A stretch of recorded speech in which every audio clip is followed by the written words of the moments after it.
கர்த்தர் சோதரண்டாக இங்கே நடக்கக்கூடாது. எப்படி நடக்கக்கூடாது? இந்த ஒழுங்கற்ற நடவாதே. 2 தெசலோனிக்கர் 3:6. இந்த நோட்டீஸ் போர்டு கூட அதில் சொல்லப்பட்டிருக்கு பாருங்கள். சரிங்களே, இங்கே நடக்கக்கூடாது நோட்டீஸ் போட்டிருக்காங்க. ஒழுங்கற்று நடக்காதே 2 தெசலோனிக்கர் 3:6. 2 கொரிந்தியர் 4:2 சொல்லப்பட்டிருக்கு. மாம்சத்தின்படி நடவாது. நம்ம இப்படி நடக்கக்கூடாதுன்றதை சொல்கிறாங்க. ரோமர் 8:1-4-5. துன்மார்க்குடைய ஆலோசனைப்படி நடவாதே. சரிங்களா? அப்புறம் அபாயம், டேஞ்சர் போர்டு. உங்கள் பாவம் உங்களை தொடர்ந்து பிடிக்கும். பயப்படணும். நம்மளோட பாவம் என்ன செய்யணும்? உங்களை தொடர்ந்து பிடிக்கும். என்னாக 32:23. பாவம் செய்கிற ஆத்துமா சாகவே சாகும். பாவம் செய்கிற ஆத்துமா தான் சாகும். சரியா?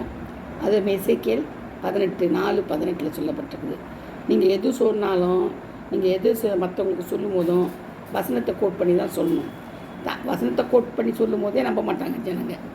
அதே உதாசீனப்படுத்தும். நீங்கள் வசனத்தையே சொல்லாமல் வெறுமனே சொன்னீங்கன்னா ஒருத்தரும் நம்ப போகிறது கிடையாது. அதனால் எதை எப்போ சொன்னாலும் ஒரு வசனத்தை நீங்கள் காமிச்சிடுங்க. வசனத்தை காமிச்சு தான் நீங்கள் சொல்லணும். அதுதான் உண்மை இல்லையா? ஆண்டவர் அதுதான் வசனத்தை சொல்லியிருக்கிறாரு. பாவத்தின் சம்பளம் மரணம். ரோமர் 6:23 சொல்லப்பட்டது பாருங்கள். ரோமர் 6:23 பாவத்தின் சம்பளம் மரணம்னு சொல்லப்பட்டது. கர்த்தருடைய சமூகத்தில் வாசமாக இருக்கிறவர்கள் திருப்தியாக சாப்பிடவும் நல்ல வஸ்திரங்களை தரிக்கவும் அதில் வியாபாரம் அவர்களை சேரும். ஏசாயா 23:18, 1 ராஜாக்கள் 17:1-6. சரிங்களா? சாப்பாடு விஷயத்தில் சொல்லப்பட்டிருக்கு. நல்ல வஸ்திரம், நல்ல சாப்பாடை செய்யணுமா, சாப்பிடணுமா. கர்த்தர் தாமே இந்த வார்த்தையை ஆசீர்வதிப்பாராக. ஆமென்.